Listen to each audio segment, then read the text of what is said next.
record on this computer. I think we're going live. Oh, here we are. It's amazing. Welcome to Outlast the Iron. This is episode 3 with Zach Homo, Alex Feinberg. Special day for me. This is my 34th birthday. Happy birthday, Alex. Let's give a quick happy birthday. So, I wish I would have known. I would have brought a T-bone steak with a candle in it. This is fun. You think that's funny, but you're not the first person who's done that. Actually, when I was working at Google in 2012, I believe, that would have been my 26th birthday. And I worked on a primarily female team. I'm actually incredibly fortunate. Oh yeah. Well, so Google, talks about, we want to hire, we want to be inclusive. We want to give everybody a chance. And like the only people they hire in sales are good looking people. And it's like, you want to talk about like cultural discrimination and actual tangible discrimination that's measured in tests, felt by a large portion of the population. It's looks-based discrimination. And Google absolutely practices looks-based discrimination along with almost every other Fortune 500 company in the US. Yeah, most definitely. And like every restaurant, with good-looking waitresses. Here's something though about good looks. I think you follow that Tanner guy on social media as well. Mm-hmm. You can literally, so let's grade you on a scale of 1 to 10. I mean, you're a straight 10. You're a beautiful human. I appreciate that, Zach. But let's just say you was an 8. Mm-hmm. Just hypothetically saying, mm-hmm. if you dress nice, have good hygiene, carry yourself with confidence, you immediately go at least 1 to 1.5 on the scale. You become better looking by dressing better, by taking care of yourself, by doing your hair, by working out, and naturally just from being more confident. But all of those things also breeds confidence. And this is especially true as a man, and 100%. You can complain it's unfair or whatever, but you just observe how things work. And as a man, if you speak well, dress well, you're not fat, and you have a little bit of muscle mass, you're basically a good looking guy. Some exceptions, you could have the, and most dudes can grow beards, which can just cover up. Hey, speak for yourself. So, but you'll notice this, I people thought I was like reasonably good looking when I was younger, but I think, as I've gotten older, my body fat's gotten lower, my muscle mass has gotten higher. And I think what that ultimately does is it makes your facial features stand out. Like a lot of people have much more defined jawlines than their body fat will present to the world. And so, simply losing 10 or 15 pounds or 20 pounds, has more than just the impact on what your belly looks like or what your six packs look like when you go to the beach in the summer.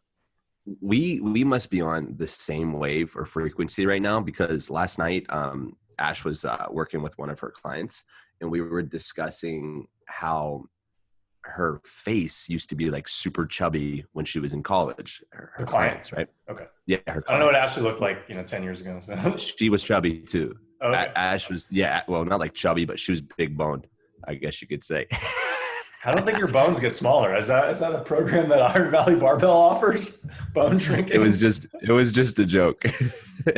Anyways, but she said, when she started strength training, because she used to be a runner, like she still runs, she still really enjoys a lot of running, but she really just felt like she was like, we talked about being skinny fat, but she discussed her face more. She thinks like her jawline's like more defined now. Yeah.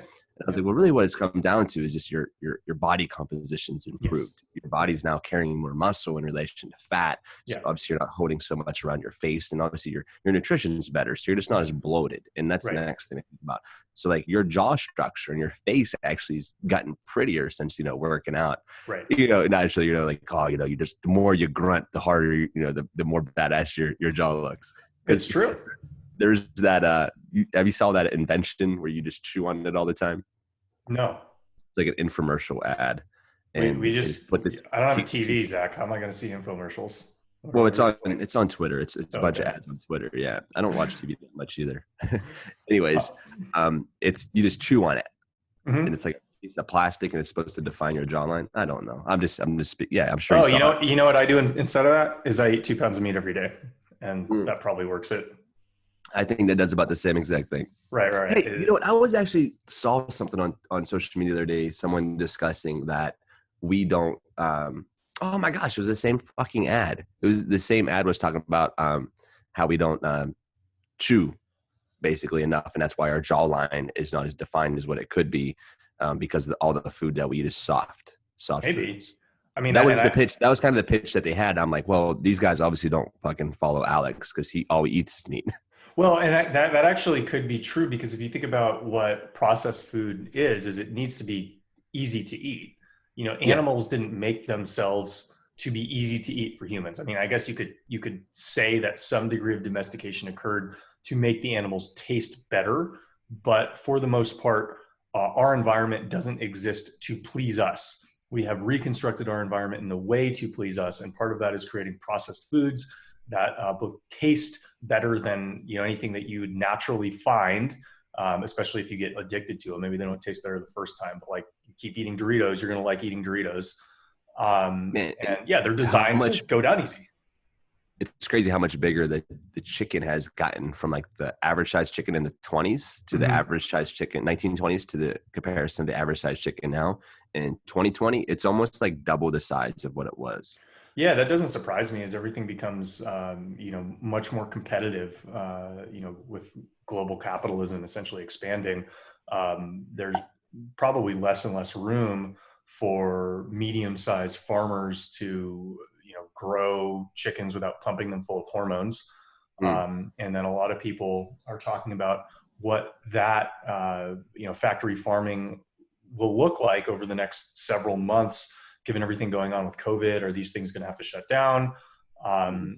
A lot of this is really concerning for me, even though I don't eat factory meat, just because of the cultural dialogue that I think will likely piggyback on it.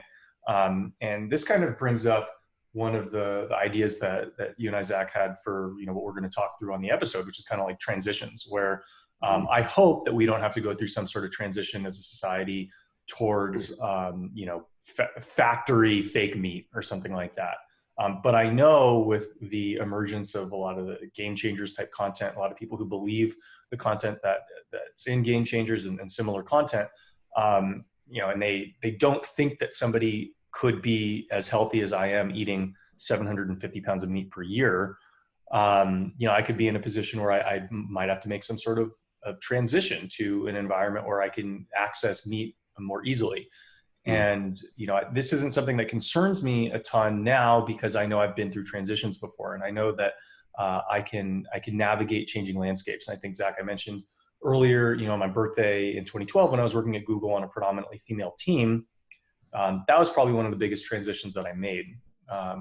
Transitioning from competitive sports, working in at a hedge fund internationally, to working in Silicon Valley on a predominantly female team forced me to fail over and over again in my first corporate job for my first several months. And I essentially kept failing until I was able to, understand that I was playing a different game, that Mm. doing sales at Google had different requirements from being a professional athlete or from being an analyst at a hedge fund. And if I kept telling myself that the aggressive mindset, aggressive approach, aggressive attitude that worked in sports would work in my sales role, that was a reasonable hypothesis that proved to be wrong over and over and over again. Yeah, Um, when and, in those transitions, the first thing that I had learned from switching from coal mining, I discussed this on our last podcast, how that's a cool coffee cup, bro. Thank you. Yeah, very pretty. Thanks. When I made the transition from coal mining to muscle farm, how I had, got in trouble by my boss by telling Mm-hmm. off a GNC guy. So it was around that time, though, that I realized that I couldn't continue to conduct myself in that manner if I was going to have to keep my job with Mm-hmm. muscle farm, just for why the time that I was with them until I got into my next field that I was going to be in. So I realized during that time I needed to latch on somebody who was doing well in this Yeah. space. I just wanted to kind of mimic some of the behaviors that they had. How are you conducting yourself? What kind of terminology are you using with your clients? How frequently are you speaking to them? And I started just really mimicking the behavior of one of my other sales reps who was in a similar region. And that's the next thing. Regions was big. Mm-hmm. Like one of my sales reps was out of, he carried the whole Midwest region, and his boss was the East Coast region guy, right? Well, the terminology that was used on the East Coast, like in whether it's Philadelphia or New York, in relation to the Midwest, and then in relation to like Miami area, and then Mm-hmm. if we're talking about like Cali, the terminology in the deals that we were going to make were completely different. Mm-hmm. And a lot of it has to do with just the demographic, Yeah. and the culture's demographic. So I started learning directly, obviously, from the Midwest guy and how he was communicating with, obviously his clients. And then I just started mimicking those behaviors and, found a little bit of success in it. But, still, I think it's important that we still can bring a lot of our past experiences and our, the personality traits that we had once developed into the new field, as long as So you just know that you're playing by a different set of rules. So what allowed you to see that? Because a lot of people, I transitioned from sports myself. A lot of my friends took a lot longer to successfully transition from playing sports to having jobs, and some of them are still in that rocky process. A lot of men don't talk to each other about the challenges that transition brings, but when they go through it, a lot of times they'll hit walls, and they don't really talk to anybody about why they're feeling the way they are, or they don't want to be open and honest about the fact that they are struggling in a new field. And so, what was sort of the light bulb event for you that said, I'm not going to be able to do as well as I want by myself. I need to subordinate myself to somebody else, essentially, to learn from that person. Yeah. Um, It comes down, for me in particular, it's based off self audits. So I do this on a day-to-day basis, then on a week basis, yeah. where I just kind of audit my performance as a human. Mm-hmm. And I factor in, all metrics. I talk a lot about metrics of success. So at Mm-hmm. this Mm-hmm. time, it was like, obviously how many sales I was Right. driving, and I was, if I was making new friends in the community, because I just moved to Indies. So Yeah. those are part of my metrics at that time. And, after a few weeks, I felt the compound effect of like, okay, so my, rugged blue collar personality, wow, it does, I can communicate with, because the Midwest still has a lot of that, right? Yeah. Farming, Totally. it's still a lot of that here, right? Totally. So I was like, I'm able to kind of get my foot in the door, but when I'm actually sealing deals, I'm missing. There's something I'm missing here. There's some terminology I'm missing. I Mm-hmm. was able to find that simply from the compound effect of like not driving sales. So I just kept on, self audit after self audit, and I kept on narrowing it down to, basically my communication skills to seal the deal wasn't up to par, So and I just gave self audit. were you basically looking at your job performance the way you look at your deadlifting, where you're like, okay, is Yeah, my positioning off? This is everything, how I'm tracking week to week. Yeah. That's what, everything. yeah. Everything goes And back to lifting for me. Absolutely everything, because I just find my weaknesses and I develop them. Now I don't focus on my, like, I don't. If something's a weakness for me, like English, right? I'm not really good, which is funny, right? I'm not very good. You can see my Twitter.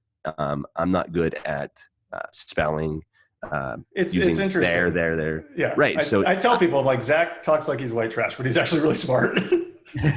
but that's not something that I've ever just been even interested in. So I have a hard time getting better at things that don't interest me, right? I'd Mm-hmm. rather focus my attention on the things that already come naturally good to me, work Mm-hmm. really hard in that field. But in that field, there's still going to be some things that I still have to be able to communicate it well enough on Twitter where people can understand the Right, tweaks and right, everything. right. But I It's mean, like I have you're to, you well exceed that bar. Like, I think people know what right, you're right. talking So it's like, about. so I feel like I have to make sure I still bring my weaknesses up, but I don't go all in on a weakness. I go all in on a strength. And then as I'm pursuing that strength, fitness, whatever this looks Yeah. like for me, I'm going to have to fill in the blanks. Hey, Yes. this is something that I'm not doing so well at, and I'm going to develop this weakness if I'm going to be the best that I possibly can be in my strengths. And So for me, I assess everything that way. Yeah. yeah, and what's really interesting to me is how this sort of approach to life influences your social ideology, political ideology, and I say this coming from a pro sports background, where pro sports people, pro baseball players might not be the smartest people in the world, but they are very competitive.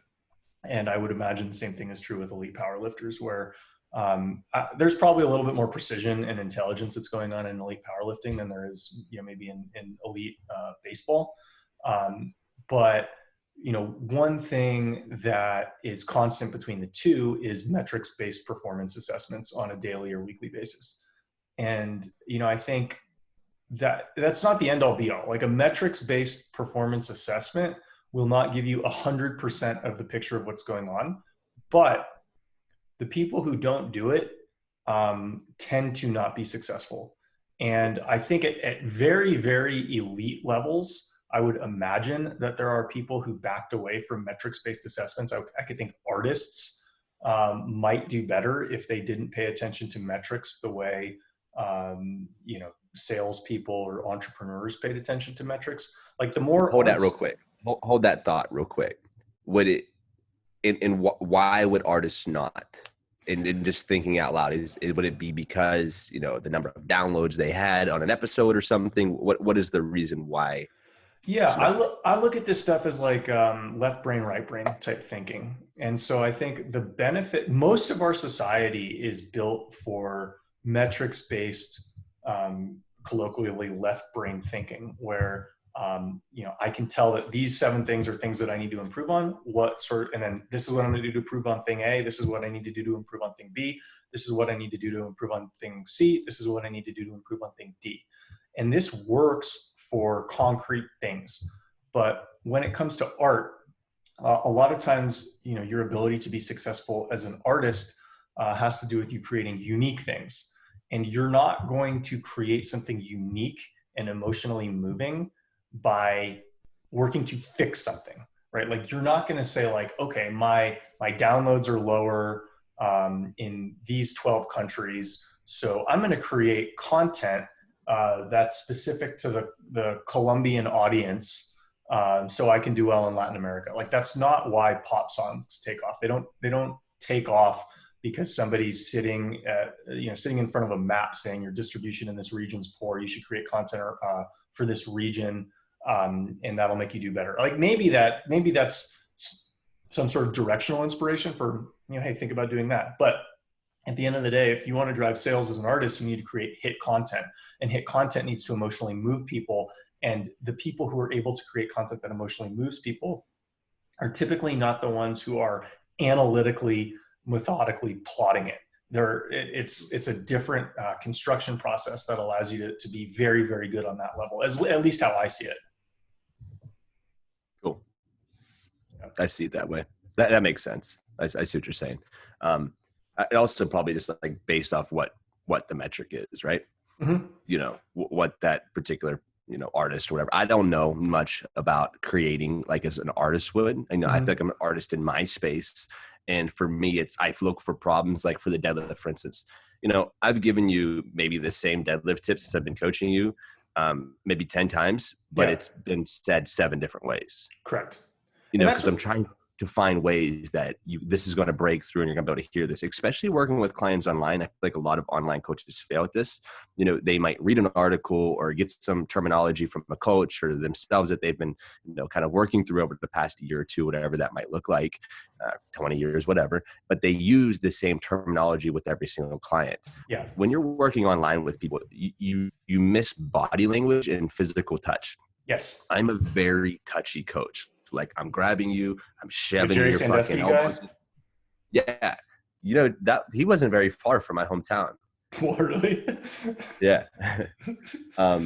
So I'm jamming you into positions, getting your lats loaded. Like for instance, your armpits, right? When you're deadlifting, you should be thinking that when you're loading your lats, that there's lemons underneath your armpits and you're squeezing them, trying to draw lemon juice out. That's how hard your elbow, your armpit, your shoulder should be tucked into your armpit for lat engagement. Mm-hmm. So when you're in person, like I'll bring lemons and I'll shove them under there and try to get you to squeeze. Like that physical cue goes a really long way. So when I'm expressing this terminology to a client online, it's important that I have multiple analogies that would register for them, so they're going to be able to get the experience that they need out of the movement. Yeah, and that reminds me very much of a conversation I had with one of my college coaches, but last year. So at Vanderbilt, I went to school to play baseball and get a degree, and I didn't expect that the people who would be coaching me and my teammates would actually succeed to the extent that they had. And so our pitching coach at the time, I think when I came into school, he was like the national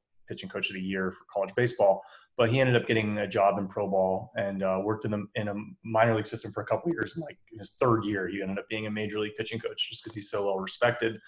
And so it had actually been about 10 years since I really, really caught up with him. We had like a lunch here and there. But last year when the Reds were in town playing against the Giants, I went out with him, one of the other coaches, and one of my teammates. There's four of us former Vandy guys, and just talking to this guy and listening to how he works with Major League Baseball players, how he works with basically his students, or employees, depending on how you want to look at it. He has the communication skills of an amazing executive. There's nothing different about what he does than a leading executive in terms of explaining what he wants his employees essentially to do, but making it seem like it's their idea, because ultimately he can't make his pitchers throw the way he would. He can't step inside their body. And so if he wants a behavioral change, or if he wants a approach change, or if he wants a change in physical output, usually there's a reason why his student or his employee is doing it a different way. And so he needs to figure out, he's basically playing the Swiss Army knife game, where is this a way to explain it to this person? So he thinks it's his idea and he runs with it. Is that a way to explain it to this player? So he thinks it's his idea and he runs with it. And he doesn't necessarily care how he gets his message across, so long as he's getting it across, but he's aware of the necessity of rephrasing the same thing in multiple different ways until it clicks essentially with the student. And he's been the Major League Pitching Coach of the Year. Yes, last year. It was just done. It was like his third year as a Major League Baseball pitching coach. And it really just goes down to, he just understands human psychology. If you kind of bring that full circle, like you said, is you cannot make people do anything.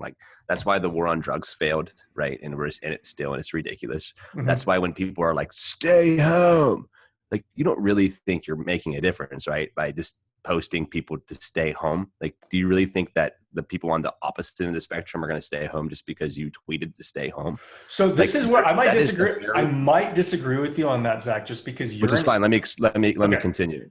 And that's fine, because you're also, I got to figure out how much more sheltered you are than I am in our particular situations, mm-hmm. To see, because I've saw completely, because Indianapolis is funny. It's really broke up. There's people who are like, fuck you, I'm gonna do whatever I want. And there's other people who are like completely afraid and fear driven. Right. But it's funny to me. It's a lazy way to push a narrative by just posting on social media what you think people should do. You don't drive the needle nearly enough to actually make people think what they should and should not do, in my opinion. But go ahead. So you're a very independent thinker, and I'm an independent thinker. So you try to understand things as they are, in language that makes sense to you. I don't think it's probably been many years since you did something because you saw some cool person do it on TV. Most people that shirt thing I did the other night, that was because I found someone doing it on social media. Okay, so yeah, we all have occasional flashes of idiocy where we do things like that. But I don't think you realize how many people completely lack autonomy. You do. I think on one hand, a lot of people do not make or think independent thoughts. Let's just lay it out there. For every 1,000 people, I agree with that. I agree with that 100%. Right. So for every 1,000 people in society, let's say 800 of them probably don't think very many independent thoughts, of high complexity. Sure, they think I want to eat this for dinner. Maybe that's because they saw a commercial. Yeah. I don't know. But if you take a society, 200 people out of 1,000 are going to be like, okay, so this is what's going on. I think this is why this guy's telling me this. He's trying to get that. He's trying to get that. So I'm going to do that. That's okay. 800 of them are going to be like, I heard this expert on TV saying this, or Jimmy said that, so-and-so said this, so I'm going to do it. Mm-hmm. What's wrong with you? You think you're too good for us? And so it's there's this pack psychology that most people within a society take. And I think that pack psychology is why people stay in jobs that keep them unhappy, and they stay in relationships that keep them unhappy, and they stay with lifestyles that keep them unhappy. Ultimately, I believe because they feel that it's safer to kind of just go along with the pack than it is to break free and do something independently or autonomously. And so, and you've obviously done that with your career, where you started your own gym, so you clearly have that initiative to think and act on your own. But I don't think that 100% of people have the capacity to do that tomorrow. Now we could No, argue and do I 100. agree. Now that stuff I agree with though. But if we're speaking now directly to COVID-19, while we're just kind of on that the whole stay home thing, Yeah. I don't think it's 800 to 200 though. Is what meaning. I think out of that 800 people who are just being fed like, oh, this is stay home, fear driven or pack, the pack mentality.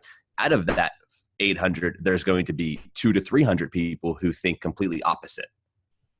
And those are the people I'm speaking to, the people who think completely opposite. So if you break that out, you can even do it 60-40. So 60% of people think they should stay home, and the 40 people think that they are fine to go out and do whatever they want. Each of them are not, neither of them are independent thinkers, right? Both of them have been directly influenced either by the news media saying Both stay home, or groups. A majority of both groups. And we talk about this politically. It's like, and then the other people group, are dumb. but that's who I'm discussing. Like the people who say stay home, like it's everyone basically who stays home is preaching to stay home to people in some capacity or another, right? Yes. But what I'm trying to say is, do those people really think they're going to persuade free thinkers like myself? That's a negative. Or how many people from that other side of people are like, fuck this, I'm going out and about. How many people do you think that you're going to persuade to actually stay home by just saying stay home? Mm-hmm. It's the hero complex. Mm-hmm. Because we both know that, like, yeah, you might grab 5 or 10 and vice versa. You might grab 5 or 10, but you're probably not going to change people's minds. And to where the free thinker, like you and I, are going to say, okay, what's the most logical way to approach this? What makes the most sense for me in my particular lifestyle? Yeah, I think it's pretty obvious that the way, both the rebels and the collectivists. So let's just call them the collectivists are the stay-at-home people. The rebels are the people who don't want to stay at home. Both groups are going to have their own respective generals. Like it's not like the rebels are a bunch of independent thinkers. They're going to probably be more independent thinkers, but they still have generals within them. And it's still easier to understand the world through someone else's eyes, because it doesn't require you to do the groundwork and actually seeing things and developing your own independent perspective. And really, we've talked about this in many different ways, how to be part of a group, what ultimately happens in a group is you have many hangers on. You have many people who will want to be a part of something, but not want to contribute, their blood, their sweat, their tears, their sacrifice. And so when you're trying to understand human behavior, if you look at what looks to be low investment decisions that,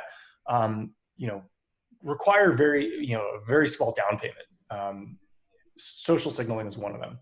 And so simply by posting some message on Twitter about staying at home, or, having empathy, or some one of these catchy things that it seems that everybody's saying, the reason why you'll have as many people doing it as you see is because they are in their own minds rising within a hierarchy with very minimal work. It's sort of, it's sort of the adult equivalent of buying Jordans, where it's like, look at how cool I am. It's the hero complex. It's believing that you're a hero. It's believing that I'm saving lives and that I'm advancing myself in the social status by saving people's lives, by telling them to stay home. Like that's obviously what you're thinking if you're saying that.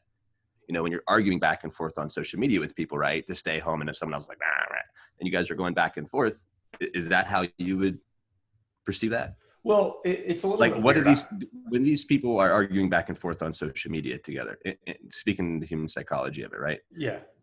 What do these people believe they're gaining? Do they believe in their mind that they're saving lives by arguing with someone else that they don't know, who's anonymous on Twitter? I think this, I think we talked about this, I think on our first episode, where I think the human reaction towards pathogens is fairly consistent. And so I think, if you're exposed to the flu or the common cold or something that resembles that, your body will instantly come to its defense, and it will send out, whatever antibodies, however it is that your body, however its immune system works, it will fire. We have very little experience evolving towards interacting with a social media environment. So I think the way that you respond to, somebody who disagrees with you on social media is very similar to your body responding to a pathogen that is similar to something it's seen before, but something it has not seen before. And it's gonna likely make you respond, aggressively. You could almost call it an autoimmune disorder, where I think, if you pay attention to different disorders that are popping up throughout society, it does appear, to my layman's eyes, that autoimmune disorders are happening more frequently, or at least being diagnosed more frequently. And so we, in our physical environment, are already overreacting to a lot of stimulus.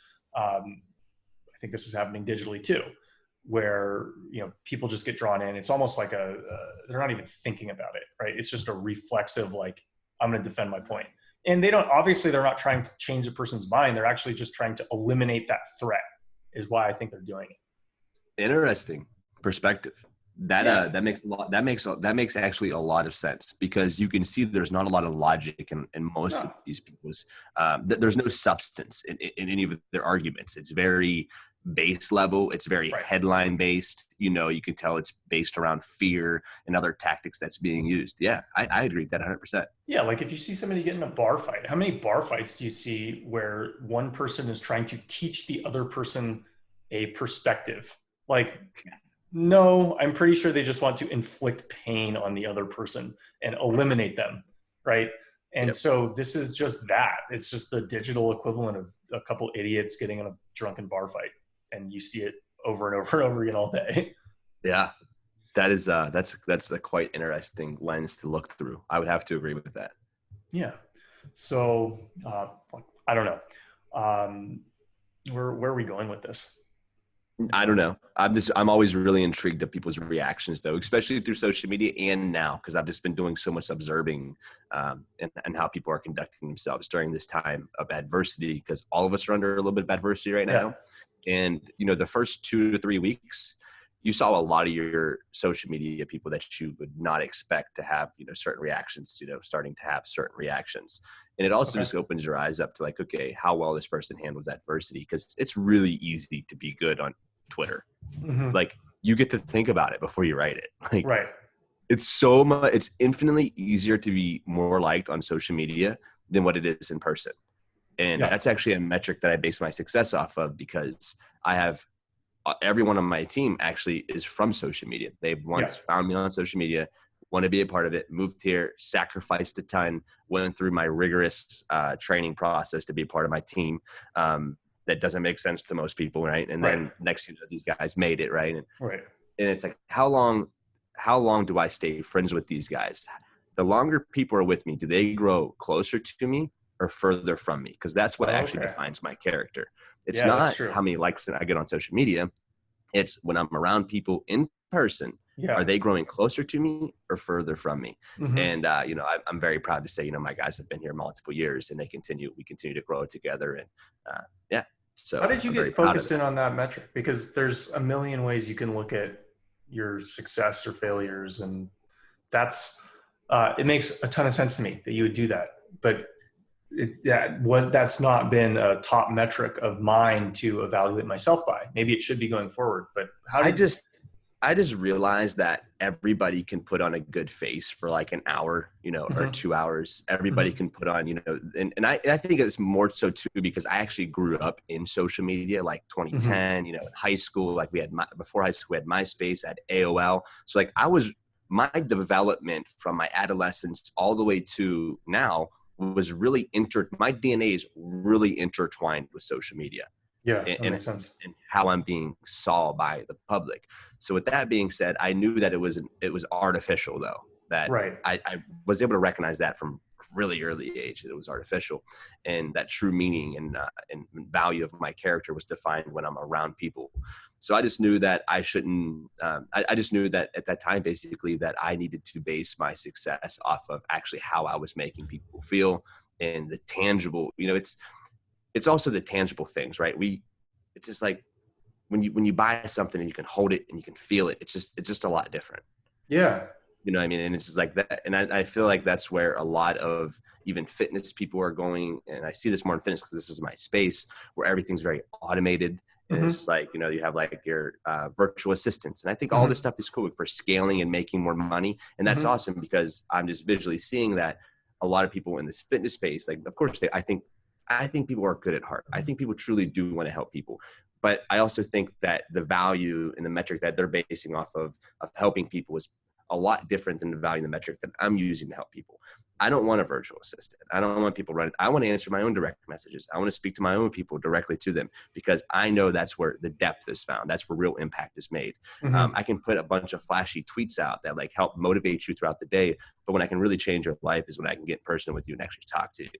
Yeah, that's really cool. And I'm thinking of the areas that that would play and the areas that that wouldn't play. And the areas that would play is running your own business, where you're your own boss and you don't have to convince anybody else that that's the right thing to do.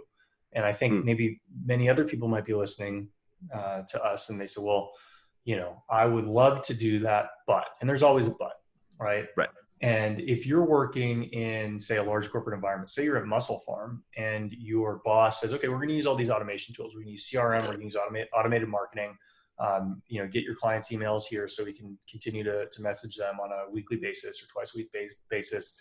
And this is how we're going to automate everything. You can't really say, yeah, hey, that's great for you guys, but Midwest, we're not going to do that. Like, I'm going to do my own thing because I like these guys and they like me. And so, how, I guess, what would you tell somebody who is in that environment? And we might know, given the fact that you left that environment to do your own thing. But, maybe talk through, like, what are some of the challenges in terms of actually being authentic? Because if it was so easy to be authentic, everybody would be authentic. Yeah, one of the challenges is if you're with corporate, you need to also understand what are their values, what's their metric, and Mm-hmm. if it is, obviously generating more revenue, that's going to fall down. That's going to fall down the ladder. So they're going to put systems in play that's going to give them the best possible case to make as much money as they possibly can. Mm-hmm. When my value system doesn't align with their value system, I knew that this was only a pit stop for me. I Right. knew in my mind when I started working for Muscle Farm, this is not a long-term gig. Not that the Sure. company was even that bad to work for. Honestly, it was the easiest job I ever had. I only worked like 3 or 4 days a week, 5, 6 hours a day. It Because was easy. you weren't covered in black soot when you got done with your days. Right. It was it was relatively easy for me. I'm good at, and I talked at the beginning of the things I was bad at. The things that I'm good at is communicating with people, talking to Right. people, giving people my time. That's how I generated most of my sales. Muscle Farm was on its way out. Like the reason I got cut is basically because the company's it lost all its money basically. It's went from Oh, I didn't know being that. top, Okay. oh yeah, it went from being like literally the top fucking brand to like now it's just fucking another one. They sold out, went to Walmart. And so when they're selling products to Walmart and someone go get it for $10 cheaper at Walmart, and I'm trying to sell it to a mom and pop shop, they're like, dude, you can't even give me a deal to even be competitive with Walmart. Why would I even buy from you? Do you see what I'm Crazy. saying? So I was put in that particular, so automated systems wouldn't have worked nearly Right. as effectively Do you for want that me. expensive deal that didn't make sense on Thursday? Well, now you can have it on Saturday. Right, right. So with that being said, I just knew that it was a part-time stop for me just because the business didn't align with my core values. And that was obviously like what I had just stated. So yeah, when I had known that, it was a pit stop for me. And then when it also gave me though the understanding of how I wanted to run my business moving forward. And I'm still fine tuning this now. I Of don't think course. I'm the best ever at it. I think I'm on my way. I'm creating actual better. When I create systems for myself in my personal business, it allots me more time to focus on people, meaning Mm-hmm. like direct messages, having cookouts at the gym. Mm-hmm. Whenever you came to town, we hung out for 5, 6 hours. Like I just Yeah. drop everything. Like I have this time available because I Yeah. have rigorous systems in play that like on these days, this is how I communicate with my clients. This is how I do this. This is how I do this. Mm-hmm. This so I can be available for free time to be with people when they come meet me in person or wherever it's on a video chat or whatever that might look like. Yeah, So you can almost that's how. look at that as like effective programming, where you're essentially trying your best to limit overloading yourself with compound lifts and really focusing on accessory movements to improve your weaknesses to Yes. grow the IBD system. Yeah, which is actually I talked about that yesterday on my deadlifts. Mm-hmm. I did 20 sets of one with 405. Yeah, what was up with that? But I didn't. I saw the video, but I didn't listen to the audio. okay, So I did, was just literally just did one rep. Right. So all it was though, um, I have a newsletter actually dropping on this too this next week. So let's link this in so people can check it out. All right, hear me out. There is going to be good, bad, and super efficient ways to reapproach your training after an extended time off. So everyone should listen to this right now because they're Yeah. all have had some level of an extended time off away from the gym. And Mm-hmm. if you've been doing body weight workouts, you already know that the stimulus from body weight is just far different from the iron. So Mm-hmm. when you go back to the iron, you're going to be hyped up to lift again. And Mm-hmm. you're going to be running off a lot of adrenaline, especially that first week or so. So Yeah. when you're in there and you're feeding off and you're going to see what environment is, everyone else is on their way back. So the environment Yeah. in your gym, even the Globo gym, is going to be sky high, right? But Yeah. what's going to happen? Week Adrenaline two. dump. Yeah. Week 2, your body is going to be fucking wrecked. You might even set a new PR, be like, dude, I came back from quarantine stronger than ever. But then the next 4 weeks of your training is all fucked up because you maxed out your deadlift and it takes 14 days to recover from a max effort deadlift. You don't even know that. So then you're just going back in the next week, lifting the heavy again, wondering why your body's so beat up. So that right there is a bad way to reapproach your training. A good way to reapproach your training would just to go back in and, do a couple sets of 5 and feel it out. And that'd be good. You're not trashing your body, but you're still going to be really, really sore. And then an efficient way to reapproach your training is to establish what are my weaknesses. How do I establish what my weakness is? Find a general weight, 70 to 80% of your previous max, even 65 if you feel like you've gotten that much weaker, and do it for multiple sets of one, what I did on the deadlift yesterday, with no eccentric. So I got to the top and I dropped it. I have nothing to prove with 405. I can pull it 1,000 fucking times. I don't have to do the eccentric every single rep. The eccentric, when you're doing the eccentric movements, as you know, whenever you was doing eccentrics with me, they tax your body. Mm-hmm. They're not as hard as the central nervous system, but on your muscles, you're going to be extremely fatigued after because you're talking about doing a 4-second eccentric. And when you're doing the eccentrics, you're firing X amount. I think it's like X amount. I don't know the exact number percent more muscle fibers. So basically, that's where you can do more on. Everyone knows this, right? You can do more on a negative Mm-hmm. eccentric than you can on a concentric. So your body can resist pressure better than it can push pressure away. Sure. Like that's why you see everyone overload their bench press. Like, yeah, I do heavy eccentric, and someone picks it up off me. They call it a negative, Right. right? So essentially, I pulled that portion of the exercise out, and rather than doing the eccentric works on the deadlift and frying myself, I utilized exercises that I know I'm going to need development in. So me in particular, and you're going to fail as well with your stability because you haven't been around the barbell for a while. So you're going to find your stability is going to be a little off. I had a sprained ankle, so I know how to rebuild my stability in that right ankle if I was going to be. If you're not stable, you're not strong. So if you're shaking all the way throughout a lift, you're traveling longer ranges of motion, distributing the energy around your body where it shouldn't be. So with that being said, I focused on single leg kettlebell deadlifts, 4 to 5 second eccentric, 4 to 5 second concentric. Mm-hmm. Interesting. And so what that did is kill 2 birds with 1 stone. It was a less demand. It wasn't 405. It was only 65 pounds, right? So it was a far less demand, but I was able to stimulate my body in 2 ways. The eccentric and concentric, it was constant time under tension. So time under tension is going to develop muscle mass. It's like hypertrophy, if you will, right? And then as you're going throughout the exercise, I'm also focusing on core stability, ankle, knee, and hip stability. So I'm going to do that. I'm going to increase the amount of accessory movements that I'm doing with lower impact exercises. And then I'll do this for 3 weeks.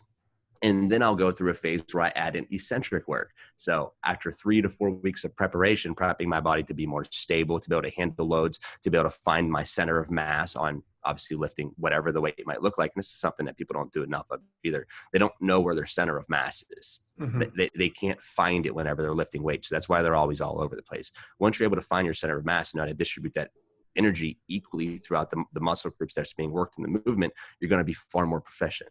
Interesting. Efficient. I've never thought about it like that, but when you say that, I understand where I think my center of mass is, and so I could see why that's incredibly helpful. Now, is the limiting the eccentric movements that you're presently doing on the 405 deadlift you presently did, is that related to your affinity for touch and go deadlifting?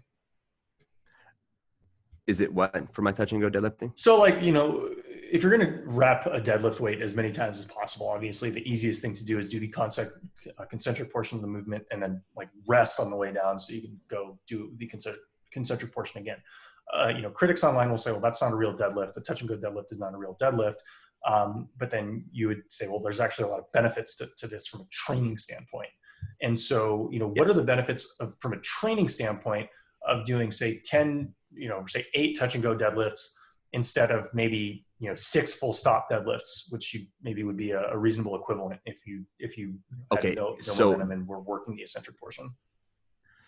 So doing a touch and go deadlift is going to be efficient because what it's doing is you're traveling on the eccentric portion of the movement in the positioning that you should be going through the concentric portion of the movement. This is typically Mm-hmm. why you see people who do touch and go deadlifts. If you can rep something for 1, you can typically do it for 2 Mm-hmm. because your form, if you hip hinge correctly and everything's, up to date, your weaknesses are developed or whatever, Mm-hmm. your eccentric, and almost for everybody though, your eccentric movement and your second rep is going to be better than your first rep because your muscles are already preloaded. Yeah. When you do reset reps, when I'm even in competition, I don't do reset reps. So I had to do 550 I did it for 11 in the New York Strongest Man. I think it was 11. I don't remember what it was. And rather than resetting each rep, so rather than getting to the top and just letting the bar drop, I used, if quote unquote, if you will, but my work capacity was built up, more energy by actually going a little bit slower on the concentric and staying loaded in position. So when I stay loaded in Yeah. position, I touch the ground and then they're like, up, I just fire right back up because all my muscle groups are already previously loaded. You see what I'm saying? If Yeah. not, you have to refire every single muscle group. So touch and go deadlifts are definitely easier. Like, for instance, my best touch and go with 635 was 10. My best touch and go, or my best pause with 635, pausing each rep was 6. Yeah. So yeah, it's tremendous. But the benefits in the touch and go reps is you're constantly staying loaded. So you're stimulating your muscles more, and you're also keeping yourself in a more effective position through the duration of your reps. Mm-hmm. Now, the reset reps, though, are still good to utilize. And the reason why they're good to utilize is because it teaches you how to be effective and how to actually load your body properly Mm-hmm. for, obviously, multiple reps, resetting each rep. But when you say touch and go deadlifts don't count, you also, anyone, not you, but anyone who's saying this, right, you need to recognize that nothing counts unless it's in competition. So the way you train, everything counts. I do floor press where I unrack the barbell on the ground and come down where my elbows touch the ground and come up. Do I count that as a bench press? No. But do I count that as a weakness development exercise that's going to help effectively load my triceps and overload the top end of my bench press and help develop my weaknesses? Yes. Mm-hmm. So it's just like I utilize specific exercises in my training and specific training principles within my training to become better at my maximal effort attempt or whatever my goal is. So Mm-hmm. in powerlifting, I did a ton of touch and go reps, but there is nothing that gets my glutes and hamstrings on fire more than touch and go reps. If you think about this for a second, if you're doing touch and go reps with 405, we both know that the hardest part of the deadlift, well, for some people at least, but a hard part of the deadlift is when you're coming off of the ground. To fully start that, you need to load your hamstrings, your Mm-hmm. glutes, and you have to have a strong hip hinge, right? Have you ever done a 405 pound or a 205 pound single leg curl? No. No, but your body's distributed 405. And when you're going on through the eccentric portion of your movement and you're about to touch the ground, that's where your hamstrings are most engaged. That's Yeah. where you're overloading your hamstrings, you're overloading your glutes and the muscle groups that are being worked when you're doing touch and go reps. Yeah. So your body's being able to support heavier loads because it's used to it. It's not just used to the lower impact accessory movements that you're giving. It's also used to higher impact exercises. Yeah. No, that's a very interesting split between essentially training in the gym versus performing in the gym, right? Where Yeah, I definitely. personally find, and a lot of people find it's easier to show up every day to me when you're looking at training like a game, right? And so Yeah. for me, and I've written a training program that I'll release whenever gyms are open, is my training programs are probably scientifically going to be less effective on a 12-week period than someone else's because they're not written to switch things up every 3 weeks. They're not really written from a weakness development standpoint. They're written to be fun. So you go in there and you say, okay, how am I going to beat myself last week while still maintaining positioning, not doing anything dangerous. I just want to outperform my performance last week. And so I found for me personally, that type of approach has worked tremendously well for the last 10 years, where, I'll switch up my rep schemes, or my training like every 6 months, and we'll just make a minor modification to it. And, so no, I'm not mixing things up with the variance that a professional athlete would, or an elite powerlifter would. But it's less mentally taxing for me to just go in there and say, okay, I'm just going to try to, it's Tuesday, I'm going to try to beat what I did last Tuesday. Great. And then it's a very clear goal for, I know exactly how well I did last week. I'm going to try to do better. But And that, the problem though with a split like that, it works really well for the athlete who knows how to work really well for themselves. yeah. And because where's that line? What one person may consider to be good positioning or good form, I may not. Mm-hmm. So to say that your form is efficient through every exercise, and as you scale it, those minor scales that you do each week, are you training your body out of position? This is something that we don't look at very much in training either, right? Mm-hmm. So if you deadlift, and every time you deadlift, as soon as you start to pull on the bar, your hips come up 3 inches, and mm-hmm. naturally your shoulders have to go up 3 inches on the bar, and you do your sets of 5 with that. You will continue to scale because you probably have a decent split, right? Yeah. Wrote out, it's not a bad split by any stretch or special imagination, right? So you'll continue to scale, but what you're also going to do is continue to train your body out of positioning. Right. So what you're doing is training your body in a weaker position than what it has to be in. Mm-hmm. So what I do is peel all that back. And yeah, sometimes my athletes the first 4 or 5 weeks will get weaker. It doesn't mm-hmm. happen often. I would say 15% of the people I work with may get a little bit weaker the first mm-hmm. 4 or 5 weeks while I'm building strength in their new positions. Typically the guys who get weaker are the people who've been training like 15 years. Yeah, of course. Already a shit ton of bad positioning over the years, but they have the general strength for it. So what I'll do is, rather than focusing on like, okay, you're deadlifting this, I'm going to be like, so here's the deal. Your hips keep kicking up. Your hamstrings can't support the load. So you're not even going to actually deadlift heavy. You're not going to deadlift anything over 60%, and we're going to maintain your positioning. We're going to overload on the eccentric portion of the movement. So you're going to do 5-second eccentrics. And after the 5-second, they must hate you. Yes, usually, just like you. But also what that 5-second eccentric does, 4-second eccentric does, and Alex, you know this to be true as well, it trains the fuck out of your core yes. strength and your upper back strength, because you have to stay static in that position with 65 to 70% of your max effort weight through 5 seconds on the way down. So it's developing out a lot of muscle groups, not just your deadlift at the same time. So I would have you do maybe a variation of the deadlift, or if I felt, depending on which athlete it'd be a variation of a weakness development exercise, mm-hmm. which would be a specific exercise that I've identified a weakness in your main movement. Now, it doesn't have to be the deadlift. It can be if you're a sprinter. Like, okay, this is what you're going to need to be more effective with your gait. Mm-hmm. Your legs coming out a little bit here. So we need to do this mobility exercise first to be able to get your gait a little bit more effective, and then we're going to work on hamstring development, because that's lacking in your performance right now. So no matter what the end goal is, I would program directly for that person's weakness exercise. I just talk a lot about powerlifting because that's just what I'm in, but I coach people through weakness development at all different ages, levels, and sports specific exercises. So have you studied like running and sprinting in that? I read, no, I'm not the best when it comes to like sprint mechanics. I'm not your guy. I know the base level that I can get, like my high school athletes. I mean, I've even worked with Matt Overton. I did some sprint mechanic work with him, and he's a professional fucking athlete, but it's not like, I'm not your main guy. I've read Louis Simmons. He has a book on sprint mechanics, and that's about my extent of it, because I'm not very passionate in it. Mm-hmm. But I know enough that if I see your gait, I have enough resources available to me. For instance, my buddy Connor Barber from Florida, like I could very easily hit him up, ask him mm-hmm. a question. He works with high level NBA guys. I could ask people about sprint mechanics, but okay, what mobility exercise you do? Then I know the actual effective force output exercise that athletes not in need to be faster.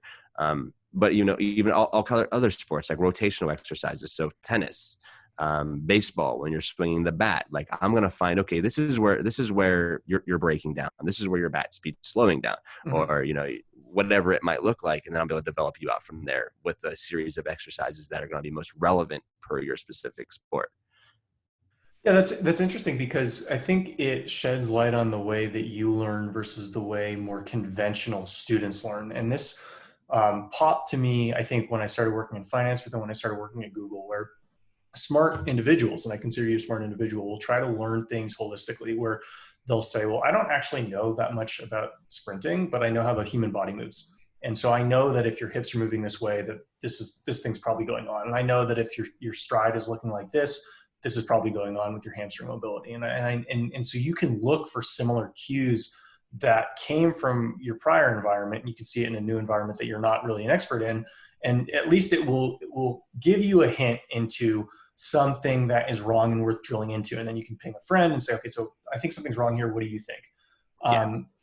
This is explicitly not part of our education system as I would view it, because that's not really something that's easy to test. And so I guess what this conjures up to me is kind of when I took my personal training certification last year, and I took it, not because I wanted to learn necessarily, but because I was going to start creating all this social media content. I figured I've been lifting for 15 years. I might as well just get a certification. And then, when I was going through studying for that, for the NASM test, it was the first thing that kind of resembled any sort of academic test that I took in like years, like 10 years, really, like a memorization based test. And what it really, reminded me of is that schooling just tests your ability to regurgitate information that can be memorized. And that's fine, but it doesn't help you actually understand new environments, right? So if you actually learn, what you'll realize is that every environment you're in is different than the previous environment. But the patterns that you see in environment A can transfer over to the patterns you see in environment B. What our university system and our school system does is train you to understand patterns as they exist, or facts as they exist in isolation. And so really what that does is it hyper segments you, because you can't transition. You can't be a demonstrated expert in one thing that required you to regurgitate content in the 99th percentile and then transition that somewhere else, because you didn't actually understand the material that well. You just understood how to take the test. Yeah. And it doesn't pose, a NASM test. I would have a mentorship program for personal trainers, and a lot of them are wanting to be personal trainers or bridge the gap to be a gym owner, from regular job to a gym owner, or a personal trainer to a gym owner. So I work with right now I have 4 guys that I'm currently working with, 2 in person and 2 online. And with that, it's always the first month is probably the hardest, because it's reopening their minds back up to a very, because they knew before they came in that 2 + 2 always equals 4, 3 + 1 equals 4. This is what they know, right? They have these hard facts that this and this has to equal this. And I just throw a new variable in. Well, what about this? What about this variable with the other? Well, how if he has tight hips? Do you still do that same exact program because 2 + 2 always equals 4? Or how do we redevelop this out? I know it's not, I work with powerlifters.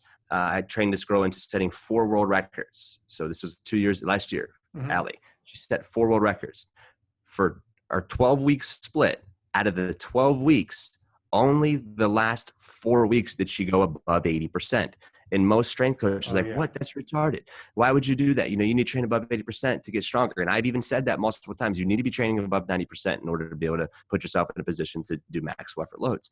But what I knew with Allie was she was good at grinding through weights. It didn't matter what it was, from the barbell to 405 she could squat. It was always slow. So if I wanted to make her better and stronger, I had to make her faster.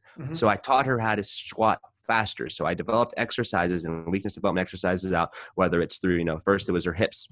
Her hips would kick up and she'd internally rotate. So she needs more glute development. So I started doing wide stance box squats through accommodated resistance. I'd go chains, because chains are going to slow the eccentric movement because the chains pile up on each other. And then I'd go bands, and then bands are going to speed the eccentric movement because it's actually applying more than just gravity. Yeah. It's also applying downward resistance.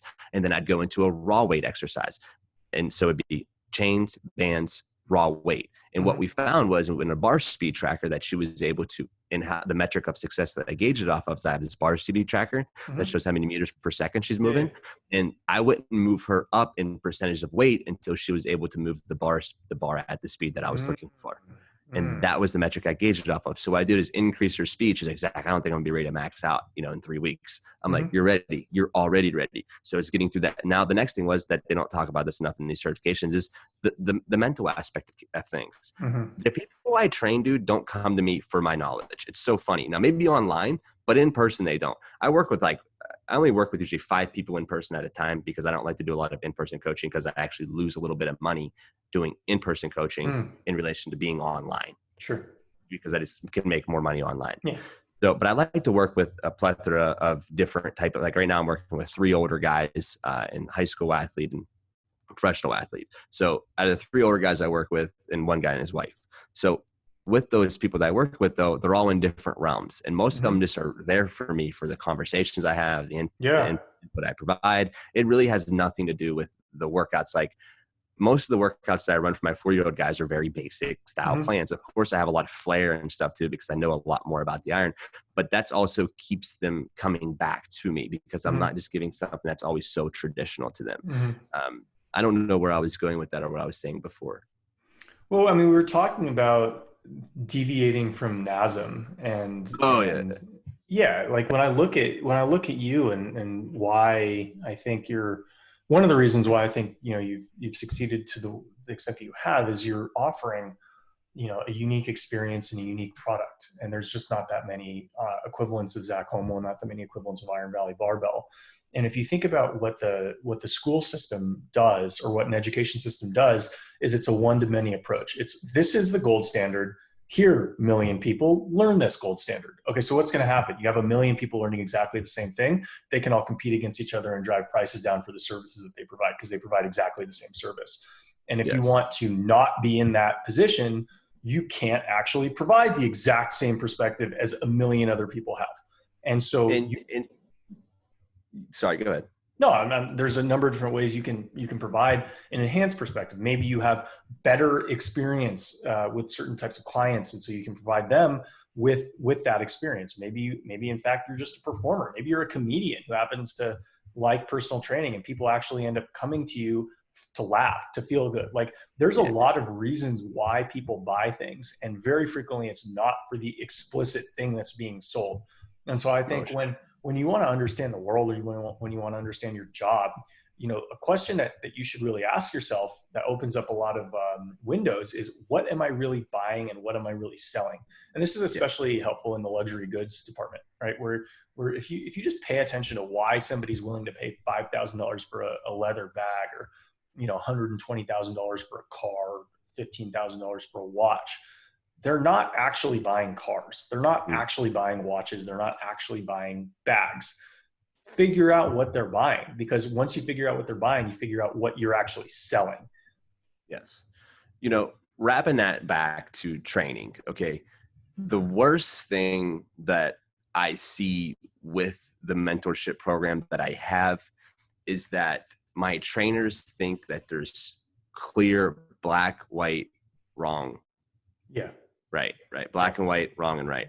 And that's just not the case. Mm-hmm. There's no great program for everybody. There's no one program that's going to work for absolutely everybody. Right. When I create programs for the masses, I base it off the collective data that I receive, Yeah. because all my coaches who work with me, both in my mentorship programs and through all the IBB coaches, they all run the same programming. They run my programming, but variances off of my program because we're collecting data off of every client. Mm-hmm. And because these are my systems, this is what I believe in. So if you want to learn from me, you can work off of my skeletal programming, and they know how to interchange exercises in and out per what each athlete's using. So when I dropped perfecting percentages, for instance, it was tested on over 500 clients. That Mm-hmm. was Jay's clients, my clients, Jeremy's clients, Dylan clients, and all the guys. So it was like 12 to 14 coaches in every single client that they had for almost an entire year. Mm-hmm. So what we found was, with all the data that we collected, these specific exercises worked better for the masses. Like out Yeah. of all these people, what exercise gave you the most return for the mass? Well, it was this particular exercise. Okay, this is what we're going to put in the book then, because this has the better chances of being effective for that the masses. But when you start to only think of things in right and wrong manners, especially Mm-hmm. when it comes to training, you turn your mind off of the ideas of what could be, what might be, what might. Yeah. You almost shut yourself off from outlier opportunities. Yes. And this kind of people talk to me about my diet all the time, and they're like, oh, are you concerned about, somebody tweeted at me earlier today, are you concerned about heart issues with all the meat and all the red meat that you're eating? Because I'm probably eating 400 pounds a year of red meat or something like that. And I asked, like, well, what are the symptoms that you would expect me to experience? What are the negative symptoms that you'd expect me to experience based on what I'm doing? And the only way I can tell you that what I'm doing isn't smart is if I'm experiencing these negative symptoms, but I'm not. And so if I were to approach my diet in a more conventional manner, it would be research first, then apply, where I'm going to look at the literature. This is what the literature says, and then I'm going to do it. But there is no, response mechanism for that. So for me, if I understand what the literature says and I do that, but then I do something that the literature doesn't recommend and it happens to work, what am I supposed to do? I can either pretend that that didn't happen, but then I'm not learning, or I can say, no, actually, this works for me personally. I don't know, for whatever reason, there's a million variables going on, but for whatever it is I'm doing is working. So I don't care what's going to be helpful for the 80 out of 100 people that they studied in a peer review research. I know with whatever it is combination that I'm doing, this happens to work well. That's how you get outlier opportunities. It's great. And what people I think also neglect to recognize is that we are the research. Like, I know bro science often is retarded. Like, I will 100% agree there's some bro science is ridiculous. But I've learned, I'm not joking. I've learned 100 times more from bro science than I have ever in any book, any workbook, any course I've taken, any book I've read.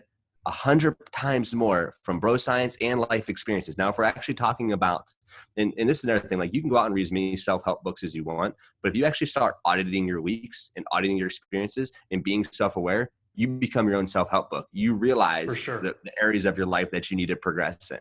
And I think people just fail to recognize that we're such consumers that we think we always have to consume things, when really things are constantly being given to us. And it's our job to decide how we sort them out. Right. And this is going to be a great quote. We're going to have Jeremy cut that, where you talk about bro science, and we can distribute that everywhere on Instagram. It's bro science. Zach Holmel, the bro scientist. The bro scientist. I think that's completely correct.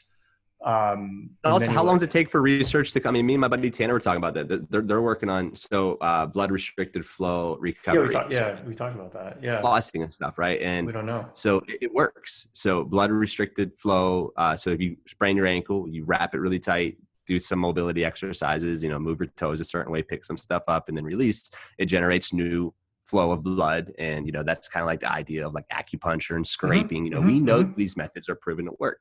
Now, when we're talking just in the realm of blood restricted flow recovery, there's not a lot of studies showing on how that could negatively impact. We've found that it could work, but is there any negatives to it? So right now, people are running with that idea of like, it's the fucking best thing ever. Right. Because a research project came out 2 years ago that took a year to do whatever, and it said it worked. So now we just think it works for everybody, which it very well may work for a ton of people. But what I'm saying is, if you do a extensive amount of blood restricted flow recovery, how is that affecting your running? How is that going to affect your knee or your running mechanics? Is there any negatives that come from doing this style of recovery? Or what's the negatives that come from this style of training? And that's how I approach my training. Is I look through as many lenses. And I know you talked about this before on the podcast as well. I look at something and then I look at, okay, how can this be wrong, or how can this be done a different way? And how can this actually affect my body negatively? So when I'm programming for you, like, we decided that Alex was deadlifting first, then squatting. And, we felt like he's not quite recovered enough on the squat. So we just flipped the exercises around. So now we're going to squat before we deadlift. The reason being is that the deadlift is a little bit more strenuous on the body than what the squat is. So it's going to put us in a more effective position. And his deadlift is what we're finding is actually becoming, okay, so we are focusing on increasing his deadlift. So we want him to have the most energy output on his deadlift. However, his opposite day, which would be a squat day, is one of our main accessory days per his deadlift. He's doing a lot of front squats and he's doing variations of that. So with that being said, we want to make sure that he has most energy output on those particular days, that he's focusing directly on his weaknesses on the deadlift. So the main movement actually lessers its importance. Even though he's trying to increase his deadlift, it's not as important as what it is for the front squats, because the front squats develop out the weaknesses that we need on his deadlift, and it's going to be give him more bang for his buck. Yeah, and I'll have to say, when I was doing front squats with 315 on Sunday, that felt a lot heavier than I thought it was going to feel, despite the fact. So with the last week of training, like I've never lifted in the 2-3 rep max range in the last 10 years, just because I got done playing sports. I figured the risk of injury wasn't worth it. But now that I'm applying myself towards actually increasing my deadlift max to over 500 and my squat max and all that, I'm actually doing lower rep lifting. And so, I went through my training sessions last week where I technically blew through PRs, right? I'd never touched 465 on a deadlift. I'd never even tried to, because I'd never tried to do anything for 3 reps. And so that is technically 40 pounds heavier than anything I've ever attempted to lift. But I just did it. It wasn't like, and I don't even consider it to be a PR, because it's like it's a 3 rep max. It's probably equivalent to like an 8 rep, but various weights that I have done or something like that. But the same thing's true with the front squat. I never front squatted before like 6 weeks ago. And so I just started front squatting, and I'm like, okay, well, 265 is a good amount to pause squat. And okay, I think I can do 315. I'm gonna do 315. Oh, okay. That's actually 50 pounds heavier than anything I ever touched the week before. But I could tell that my body was getting fatigued. Like I could tell from the training that I'd been doing. So I just finished week 6. I could tell week 4 was my best week of training. And week five, excuse me, we just got done with week 7. So week 5 was my best week of training. Week 6 was a repeat of week 5. But when I was doing my pause deadlifts at 385 on week 6, it felt like it was a lot heavier than my pause deadlifts on week 5. When I was doing my front squats at my set of 265 on week 6, it felt heavier than my sets of 265 on week 5. And so when that rolled into week 7, I'm pushing through, weights that I hadn't touched before, but not quite to the trajectory that would be ideal if I'm ideally recovered, not fully recovered. And so what we're going to end up doing is deloading for a week. And deloading is incredibly hard for a lot of people with a gung-ho mindset, right? They want to outwork everybody. They want to never miss a training session. They want to stay on track. They want to stick with the plan. And the reality is your body's going to do what it wants to do. And if you don't realize that you're having a dialogue, right, with your body, you can't respond to the things that it's telling you. And so if you think about how schooling works, schooling is a monologue. It's a teacher telling you what to do. But there's no dialogue. So back from the bathroom break, so what I was mentioning is the education system is more of a monologue where it doesn't take into account the feedback of the thing being studied. And a lot of hard-headed people, it's just easier to have an enduring mindset where you say, I'm going to do this no matter what gets in my way, I'm going to do that. And the type of people who have that mindset tend to be reasonably successful because they don't stop trying. They're not quitters. And ultimately, if you're going to be successful in life, perseverance is probably one of the most important things to have, simply because you're not going to be successful your first time. It's like, if I'm going to bet on a guy who tries 1,000 times versus a guy who tries 10 times, I'm going to bet on the guy who tries 1,000 times. But what that guy who tries 1,000 times might lack is the nuanced ability to correct himself and say, okay, so actually my effort would be better applied here. I'd actually do better if I stopped trying as hard here. And a lot of what I try to do is make sure that my input justifies my output, or my input is worth the output that I get. And if I have no problem with pushing myself through intense training over and over and over again. Like I can just do it. It's just tolerating pain. But if I'm not getting any benefit from tolerating the pain, why am I doing it? And I found with a lot of the dietary changes that I made over the years and the adjustments to my training, a lot of what I was doing wrong in my 20s was I was just doing too much and stacking my plate incorrectly. Probably from following things that coaches had told me for the prior 10 years that might have made sense to me as a 15-year-old athlete that didn't make sense to me as a 25-year-old athlete. Yeah. Dude, 100%. You mentioned the hardest worker in the room, and there's a lot, and I don't want to like make this to be, because this is mostly just from observation. The hardest worker in the room typically isn't the best. Yeah. And because it takes more than a one-dimensional approach in order to be the best. Like how Yes. we're going to be able to get you to, a high 500-pound plus deadlift Mm-hmm. is by understanding like, hey, Zach, here's where my body, it's the feedback, it's the communication. Here's where my body is. Wow, I was able to still accomplish my reps, because a lot of people look at their progression straight linear. There's literally programs, right? So it's just Mm-hmm. like when you look at your progress only one dimensional, where it's like, okay, I did complete my reps, so it's time to move on, right? Or it's time to up the weights, whatever that might look like. You're only gauging through one metric. You're not, did you Mm-hmm. gauge the speed? Did you gauge the fatigue?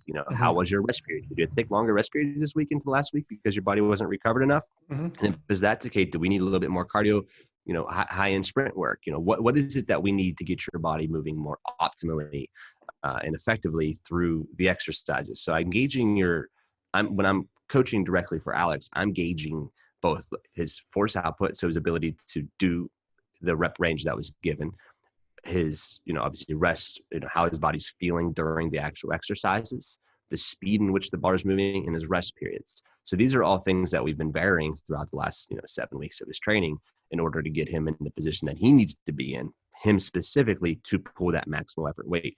That is going to be totally different for me. Like on my way back now, for me to pull, my goal would be, I like to I don't know. I don't really have a goal, but I'd like to probably pull 700 sumo here in the next couple months, which would just be cool. Or go back and do like an 850 trap bar deadlift because 800 slipped my disc. So I'm like, I fucking need to do that.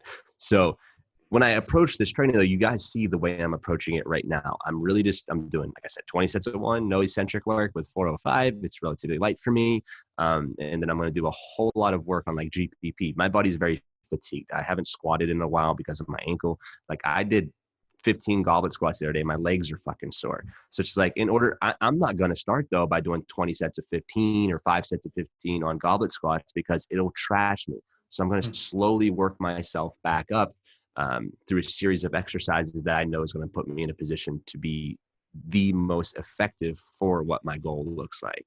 And that takes confidence and that takes courage. And you might not realize it, but I will say this, that especially if you're in a group environment and you're not the best, you're going to have a lot of pressure to be the hardest worker. And Mm, so, if you're a high school athlete and you're not the best player on your team, if you're not the hardest worker in the weight room, your coach is probably going to be mad at you. And the same thing in college. If you're not the best player on the team and you're not the hardest worker in the weight room, the coach is going to say, why is this person outworking you?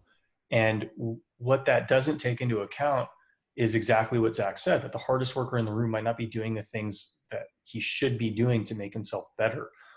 yeah, and And you one, can work hard on the things that you're like, Alex. You would like on your end for the like you work hard but because it's easy for you now, right? But you work hard in the kitchen. You yeah, work hard on your recovery. yeah, You work hard on actually thinking about logical ways to approach things because your body's like, listen, dude, you're working hard up here in yeah, your mind a whole lot harder than people are actually working in the gym. You're working yeah. a whole lot harder on your nutrition, your hydration, and your rest and your stress levels. Mm-hmm, People do a really good job at working real hard for 1 hour. But what are mm-hmm. you doing for the other 23 hours? Are you working that hard or did you really just blow your entire load in that 30-minute or that 80-minute training session? Yeah, no, that's very true. And yeah, go ahead. Well, people don't want to. They don't. They don't realize that it's actually easier to look at your. Well, it's easier for me, and I think you might be different because you're different from a diet standpoint. But it's easier for me to look at my training as a complete lifestyle, where it's just like I'm hungry, I will eat real food until I'm not hungry. I will eat real protein dominant food until I'm not hungry. And if I want to keep my gains, every time I'm hungry, I'm going to eat real protein dominant food. And it's like a reflex. It's kind of like arguing with somebody on Twitter. Like I don't even think about it. I apply literally no mind share to um, like meal planning. Like it's not stressful for me. It's literally like I am hungry. I need to eat food. What food can I easily make that tastes delicious? That's real. Mm. That has a lot of protein. Okay, let me eat that. And I don't convince myself that my results can be as good if I don't do it, because every time I don't do that, I get sick. Literally, every time I'm kind of hungry at like 10 p.m. and I don't eat, if I do that 2 days in a row and then I go train and then I go train again, like my immune system is going to get weak. And I've seen no studies that say that this is true. And I don't care. I But don't, it is true. yeah, But it is. It right. is because your central nervous system's fucking wore out and your body's saying what happens is when you're getting your body sick more times than not, like of course, like there could be germs. But let's think about this. I've been sick from training a thousand times. It's because I put my body under too much stress and I didn't fill it with the right nutrients and I got sick. And it happens to me. It's happened to me like you said, dozens of times. Whether there's research to back that or not, I have no idea. But I know it happens and I actually coach that. Yeah, and so that's really interesting, and that's also one of the reasons why Zach and I click as well, is because neither of us, neither of us takes a academic first approach towards structuring a lot of the plans that we do. So neither of us are aware of any studies that validate what we're talking about. We don't care. I don't care if you show me that uh, there's a study found no correlation between caloric consumption and immunodeficiencies or something like that. It literally doesn't matter. I've seen the pattern enough in my own life that I know that if I do not eat when I'm moderately hungry, every time I will get sick, like within a week.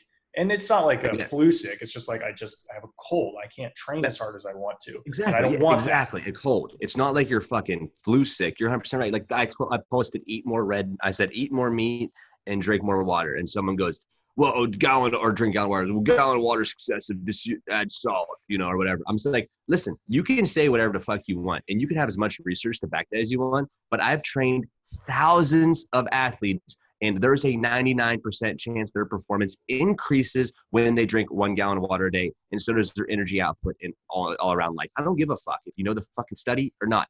I'm telling you what I fucking ran with my fucking guys and saw my fucking results from it. That's what it goes down to. We get so caught up in reading one article that there's always a contradicting article to that article anyways. Right. And you talked about this last week where somebody's always got to make that comment.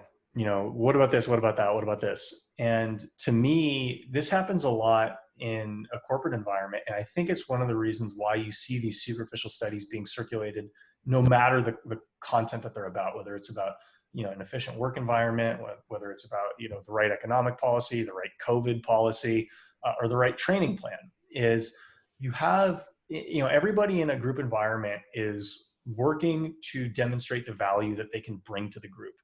And so what you'll find, what I found at Google, what I would imagine exists at a lot of white shoe firms, is you have a lot of Ivy League or good students who are used to being praised by their superiors and kind of figured out through the first 22 years of their life what they needed to do to be praised by others.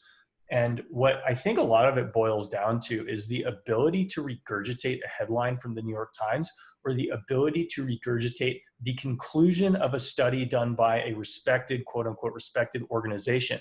Mm-hmm. Oftentimes is the commercial equivalent of me commenting to Zach on Twitter about why it's not necessary to drink a gallon of water a day. It's like a low investment way for me to demonstrate, for me to attempt to demonstrate that I have superior knowledge in some subject than other people. And this will actually fool many people. The reason why this is common behavior is because it works. But what you realize is once you have a better understanding of the underlying material, you'd realize that that New York Times article is entirely insufficient to discuss what's going on, or that McKinsey study is completely flawed for these 6 reasons and really not appropriate to bring up to advance any points that you're trying to make. And so what a lot of people don't realize is what they're quoting just has the text, the font, the typeface, and the logo of a well-respected group, but the substance behind it isn't really there, and they don't care to do the research to find that the substance behind it isn't really there. Right. And, and that's the thing too, dude, especially when you get like articles linked or whatever it might look like. First you see it through a bias, or, it's through a bias lens, period. But that, I feel as if that gives people notoriety. Like I read this and this is what it said. Yeah. And I can't tell you how many of the people that I work with will, cause I make them like I work with a kid tomorrow and Friday, and he comes in and we work together for 3 hours on this, on the mentorship program that I was discussing. And he always comes. I have him prepare content, so right now we're working around a little bit of stuff with like, he's pitching. So the idea with like his pitching mechanics, and also like we're discussing, a lot of baseball coaches like, well, you shouldn't bench press. And I'm like, they're not wrong. Like, is this going to effectively make your pitching better? But also on top of that are we saying that pitchers shouldn't bench just because they were taught incorrectly how to bench press? Mm-hmm, And mm-hmm. when they were taught incorrectly how to bench, that's why their shoulders hurt, and that's why they didn't see the improvements that they wanted to, and it didn't carry over? Or also was it because that they were training their body, their shoulders were wore out? Did they bench press, then go pitch the next day and then blamed it on the bench press for getting, or did they pitch 300 balls and then go bench press the next day? Like, Right. there's a lot of things that we need to take into consideration, just saying, oh, bench press is bad for your shoulders. Right. Well, did you check his positioning? What was his stimulus like the day before and the day after? What was his water intake like? What was his stress levels inside? Like, if you can check all these boxes off multiple times for me, yeah, that'll make sense. Do I think, though, pitchers need to bench press? No, I don't. I just don't think there's enough bang for your buck there. Would I still have my pitchers bench pressing? Yeah, maybe to a board sometimes randomly, but I wouldn't have them training like a power lifter. I'm going to train them like a pitcher, because that's what they're trying to be. That's what they make $100 million fucking doing, not bench pressing. So I'm going to train my athletes to be better, or my lifters or people I'm working with to be better at whatever it is. Like, I work with construction guys, and I work with this one dude who lays brick, and he's always rotating and his back always hurt. So you know what I did? I made him do more rotating exercises. He's like, what? Why more rotating? Because I actually made him strong and he taught him how to utilize his core to rotate, not to utilize his lower back to rotate. I taught him core exercises. So now every time he rotates, he knows how to brace his core, sit down. And he's like, dude, his back stopped hurting. It just doesn't even hurt no more. No stretches, no nothing. All I did is develop his core. So now he's not using lower back. Now he's just using his core. And I've literally saved people from going on disability, saved people from old ladies and old men from falling downstairs. They're 65 years old, and I'm teaching how to deadlift. And you're like, you're an idiot, dude. Why would you do that? But the next thing you know, she lives to be fucking 70, 80, whatever it is, not in completely great health, but she's deteriorating before. It's like, why do people with longer legs have been proven to live longer, right? There's studies that show that. Is it the fucking truth? Again, who knows about these fucking articles? But all I'm saying is, if I read it once that old people can live longer if their legs are stronger, you know what I think about the first thing? My Nana, and actually Ash's grandma, same issue, and Ash's great-grandfather. The reason they all ended up in rest homes and they died 2 months after is because they fell and broke their hip. Well, the reason they fell and broke their hip is because what? They didn't have enough muscle mass, or legs were strong to support them, and they didn't understand their center of mass. So if I can teach them how to strengthen their legs, doesn't have to be fucking maxed up for deadlifts, just reaching down and picking up a jug of milk. If I can teach them that and teach them the center of their mass, when they get off balance, they'll be able to find their center of mass from bracing their core. So I'm going to increase someone's life expectancy by strengthening their legs and teaching them their center of mass. Very simple things to do. I need 6 weeks to do it. I can teach you it. I can save your grandma from staying out of the rest home. Yeah, and it's interesting because if you look at what most studies would probably show, is most studies will give you the average of how programming is usually dictated. And so what they'll say is, we had 100 seniors do squats or something for 12 weeks, and this is the results that we get. And it's like, well, did you teach them how to do the squats? Did you evaluate their form? Did you develop their weaknesses? Are they breathing correctly? Are they bracing correctly? Yeah. What bars are they using? And what plates are they? Right. Okay, here's the deal with your squat performance.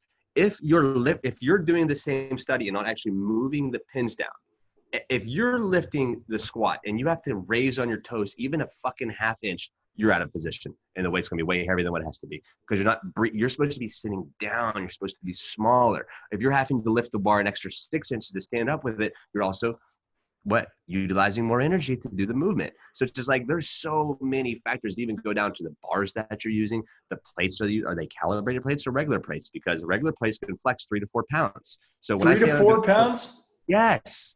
So when really? Most of my weights at the gym, dude, are 47 and 48 pounds. Wait, they start heavier?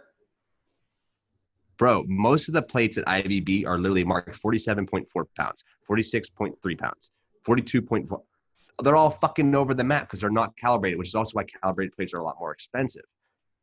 So like, these are things, that's what I'm trying to say. This study could flex fucking 12, 15, 20 pounds and we don't even know it. Well, and nobody even talks about it. That's surprising. That's surprising that the But plates are heavier, because you'd think the companies are like 47-pound plates are more expensive to produce than 45-pound plates. So we're going to actually sell 44.6-pound plates for 45-pound plates because that's the bare minimum we can supply. And then I would expect them to lose weight over time because they hit the ground and rub off and stuff and like that. maybe they do that with the what's funny is people always say that rubber plates are lighter. You hear that all around, especially in the strength world. Like if people use rubber plates from like LA Fitness, so that wasn't really 405, it was like probably 380. No, I don't think that's true. Like it's not Yeah, that much of a flex, right? But it's I definitely feel as if rubber plates would be a little bit lighter, and those are the more newer produced plates. All of my plates are fucking 25 years old. I You know, see. we have old school irons. So maybe you're right, and then maybe they did switch that way. But I highly doubt it. Yeah. I really doubt it. But yeah, most of our plates are like 47 pounds. I believe they're allowed like 2.5 to 3 pounds each way, as long as it's within 2.5, 3 pounds is basically Jeez, standard. that's a huge difference for. Yeah. So if you have 8 plates, 8, 16, you're talking 25 fucking pounds you could be off on what your lift is if you have 4 plates on each side. Yeah, you PR'd, you didn't realize it. Oops. You know, um, and they're not assessing none of this with these fucking studies. They're not assessing right. positioning. Is the athlete breaking first at his knees or his hips? Because if it's his knees and the bar's traveling over top of his toes, he is losing right there in that moment. Okay, here's the deal, guys. If you're squatting and you break first at your knees, I want you to draw a straight line on the bar, and you're going to see it as you descend. You break first at the knees, your chest is going to come forward because the knee joint broke, right? Your knees break forward. So the barbell then comes forward. Now that the barbell comes forward, it's coming over top of your quads. Well, my quads are strong, so that's great, right, Zach? Sure. Then you go down, you hit the hole, and as immediately as soon as you come back up, you have all this knee exposure, so Yeah. the knees coming closer over top of your toes, which with most recent studies that knees over top of the toes is not detrimental for your knees, but is always the most effective position to be in. Because when you then initiate, biomechanically speaking, when you start to stand back up, your knees go back. When your knees go back and the bar's already forward, the chest is already forward, the knees go back, the bar goes even more over top of the knees. Now that you're in more of a good morning position, that strain is going into your lower back. Now that so now you're saying, oh, this guy's only increased his squat 20 pounds from doing this. But I'm like, yeah, but how much could he have did it if you just broke first at the hips and learned how to hip hinge correctly? Could he have handled a lot more load because he'd been more effective position on his squat? Yeah. If you And I, watch a baby squat, they always hip hinge back. It's natural. You know what else is natural when you hip hinge? When you take a shit. You yeah, never break first at your knees when you take a shit or you sit on your nuts.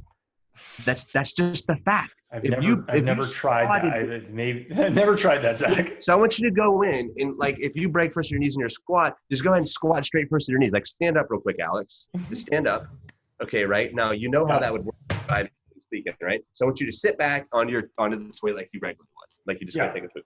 Sit like back there. that. Yeah. Yeah. Now I want you to break first at your knees, and that bar's pulling you forward too. What are you gonna do? They fall forward. It doesn't make Yeah, sense. and sit on your fucking nuts. Yeah.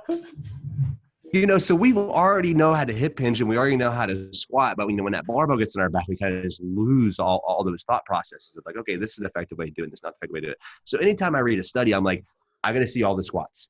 I got to see all the bars they're using. I got to see all the plates they're using. I got to see how far they're lifting the bar off. Is it a tall guy? Is it a short guy?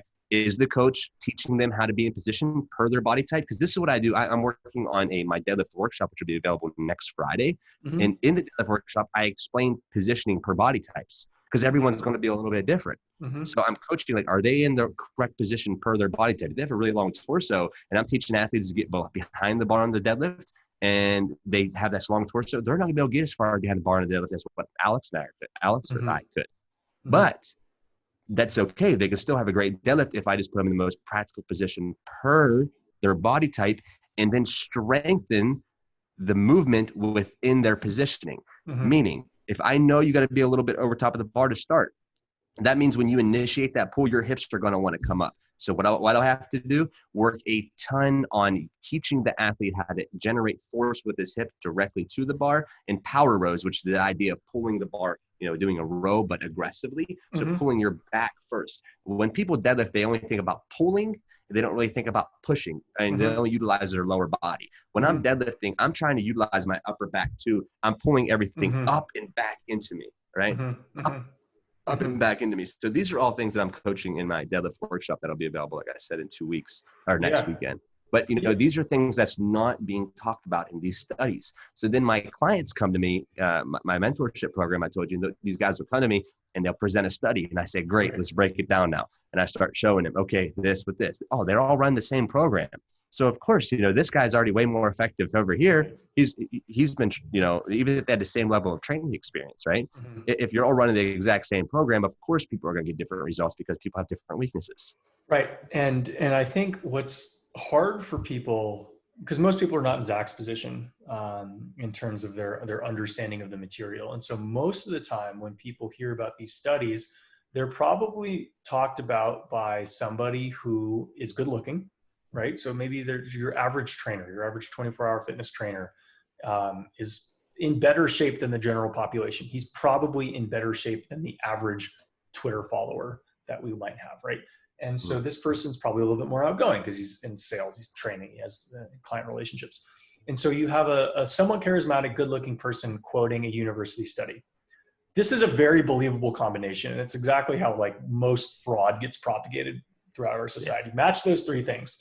Good looking person, person who's better looking than his audience or her audience, reasonably articulate, university or respected study. Mix those three things and people's critical reasoning goes out the window. They'll just assume that whatever comes next is true. And if you actually have knowledge beyond what might come from these university papers, these academic studies, and you've been around this type of person enough, you will not get threatened by the content. You're like, okay, this is just one idea that could be true. Let's tease it out. Whereas most people will get intimidated in front of that person. And even if they have some inkling of like, well, what about this? What about that?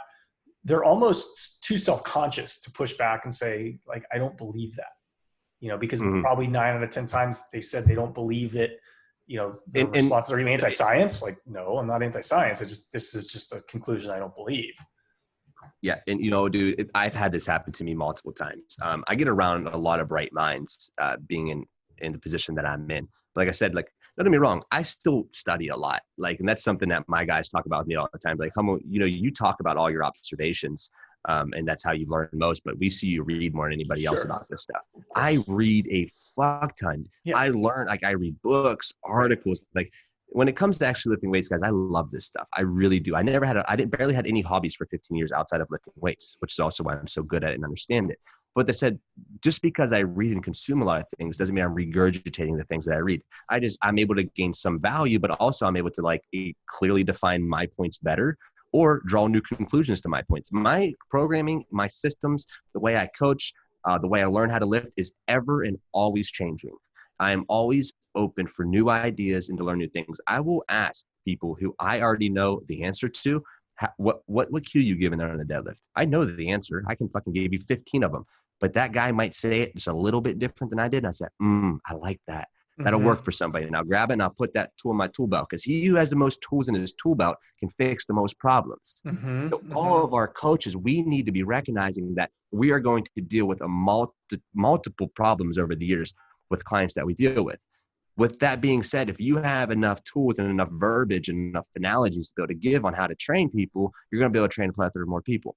But I'll get around certain people in the space who are super well gifted with terminology. They can say big words and they can say them fast, and like it kind of runs me in circles. And I stopped. I said, whenever it's all done, I said, so what's the conclusion? What are we trying to get our person to think, feel, and do? And then our athlete to think, feel, and do. And then they start explaining it again. I said, okay, if I don't understand that, and I'm a high level coach, how is your 18-year-old kid or 22-year-old athlete who just came from the hood, who just lived off of, who has no prior experience of working with a coach or strength development or this type of terminology, how is he going to think about what you just said? How is it going to make him feel? And what's it going to make him do? And that's where a lot of our coaches are missing. We're overfilled. We're overfilling ourselves with terminology and verbiage and high level words to use, right? And not actually filling ourselves up with like, okay, how can I explain this to the general population?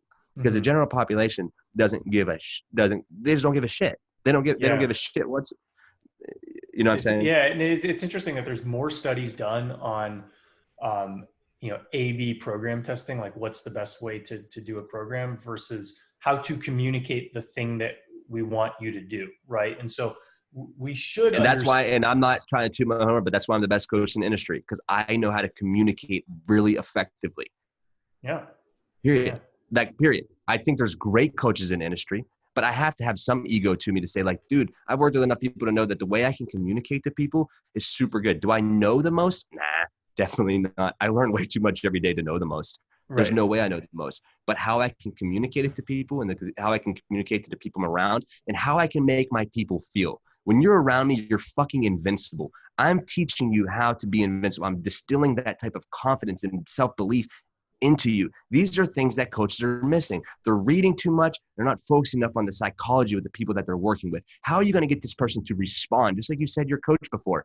All that matters is, how can I give this idea so it's like your idea, right? To make that athlete feel as if it's his idea. And when it's his idea, he's empowered by that idea. When Mm-hmm. you have empowerment and you feel empowered by what? You have self-belief. You have confidence.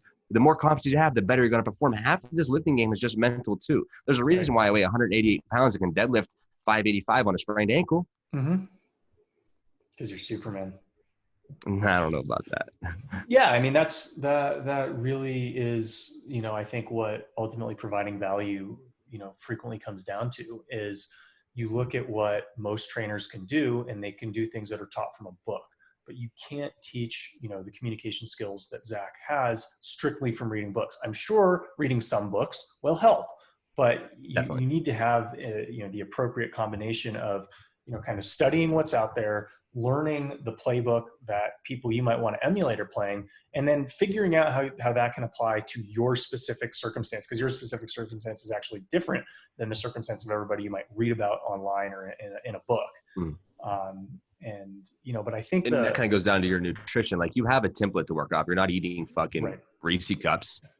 You know what I mean? popsicles, You have yeah, popsicles. You have a right, template that you're working on. Like, that if I eat red meat and I eat these styles of foods, that they're good for me, right, right? And they're going to be able to put me in a position to be optimal, right? Like, yeah, you have the outline already worked, and then you're just filling it with what you know is most effective for you. right. And yeah, I mean, we talk about this, many times, but I just think if somebody's going to be listening to this in 2040, looking back, this is the things that science thought was right in 2020. It's like science is always wrong. And it's always a combination of right and wrong, right? So, Yeah, you'll look at science, it's like in the 70s, it was considered a mental disorder to be gay or something like that. And so it's yeah, like, these things will change with time. What we think to be true, um, will not be true 20 years from now. And so, be careful. You need to learn if you want to get better. So you need to expose yourself to, studies to give you ideas of what might be true. But ultimately, if it applies in your life and it works, it's true. If you try to apply it in your life over and over again and it doesn't work, it's not true. And that's all you need to know, yeah. at least for That's your own all personal development. that's all you need. That is literally all you need to. And what's funny is, I was just Ashley's dad and I share a lot of old school. I'm real into like posters from either old school boxing and Oh whatever it yeah. was. Got that old I think they're Tyson cool, right? shirt. Yeah. Yeah, stuff like that, man. I'm real into this. I'm like, it's funny. The older I get, the more I just enjoy history and just like kind of like the Yeah, older. it's so cool because it's people. It's people who are just like in your shoes. This is Yes. something cool. Yeah. And he sent me over a poster the other day of doctors' number one choice. More doctors smoke Camel cigarettes Right. than any other doctors in the than any other cigarette brand, and it was an Right. ad for Camel cigarettes or whatever it was. And Yeah. whenever that was, so it's just like, doctors were telling you what cigarettes they recommend, and now we're Right. like, dude, cigarettes are like, if you go to third And world Zach, countries Zach like, doesn't listen to doctors. He's smoking Marlboros. So like, yeah, if I'm gonna smoke anything, it's Marlboro, it's Cowboy Killers. right. And that's the thing. People don't also know this, that when you smoke Cowboy Killers and you're a cowboy, the odds of you dying from lung disease decrease by 20%, and that's a bro fact.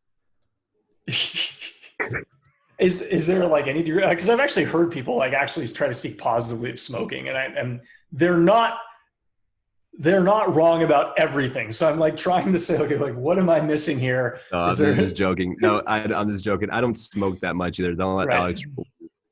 But I do smoke a little bit more in the summertime. I get a pack of cigarettes maybe a month in Yeah. the summertime. So Yeah. it's something that I enjoy doing. It takes up some of my time, and it's something, whatever, that I do sometimes. But, if you're going to smoke anything, I know they got like CBD now, right? So I will Yeah. smoke CBD cigarettes. Oh, interesting. Just I because, take that orally every morning for yeah, inflammation, which is, I think for folks who aren't familiar with CBD, check it out. As I get older, I'm 34 today, but as I keep getting older, my joints will likely not be in the same position as they are every year going forward. And so what I want to do with my diet and my training is figure out a way to get my work in while controlling inflammation, so I can maximize my range of motion and limit my body's otherwise inclination to get out of position and put myself in a position to get hurt. 100%. And speaking directly to the CBD cigarettes, I don't think they're as effective as the oral either. Yeah. It's mostly for the act, the idea of me kayaking. Oral fixation. Yeah. Yeah. It's I really don't even care about the reward or whatever that I'm going to receive from it. I like the idea of just smoking something. Yeah. For years, I liked the idea of just sniffing stuff. I love to sniff cocaine, love to sniff perks. Yeah. Glue. Did you sniff glue actually? Dude, I'd sniff anything. Markers, you name it. I'd just sit in class and just smell a marker for a whole hour. What? Did that make you high? I don't know. Just fucking not good for your brain. It's hard to tell. It's so funny. It's hard to tell because I was always so high or always so fucked up. I looked back at my life and there was like over a decade, I accomplished a lot of great things. I was a six-figure, that's thing I perceived to be great in a lot of things. Yeah. I made 6 figures in the coal mine. I had new cars, had a motorcycle, had a dog, had an in-ground pool. I had any girl I wanted. I was the man, right? By culture's standard, right? Yeah. I was always fucked up. I hadn't been sober since I was like 17. Right. And I went nearly a decade just fucking, fucked up on some type of drug, whatever it might have looked like, and still was able to kind of like learn, obviously through that process. And that's why I always say that life is going to teach us far more than we will with any textbook, especially when we audit ourselves. And through all these years, yes. I talked about this, like, even when I was in those states of mind, like I always had this level of awareness to me, like knowing, okay, this is where I'm at. And I know there's this line here though, if I go a little bit over that line, I'm going to come back, and I need to recognize, I might become a full blown drug addict, rather than just blowing some coke now and then, whatever that might look like. So you did actually set limits for yourself when it appeared to the outside world that you didn't, or looking back when you articulate it. No, 100%. I always set limits for myself. Like I knew that I wasn't doing like my biggest 6 lines max, not 7. You're right. No, I would. How I actually like really started because I realized my coke habit was getting out of hand fast. And the reason my coke habit got out of hand faster than like my Percocet habits or my alcohol habits is because coke was a lot easier to consume, and it didn't affect me in any negative way. Yeah, you could still train hard. You could probably train harder in many ways. Yeah. Oh, I trained harder. I fucking made more money. I got more shit done. Like I'm telling you, for me, there wasn't just a lot of negative effects other than like maybe my temperament. Performance enhancing drug in many ways. Yeah, other than my temperament. I was a fucking bipolar basket case. And that you can't maintain relationships when you're just fucking freaking out and no one's like, why is he like cool 1 minute and fucking mad the next?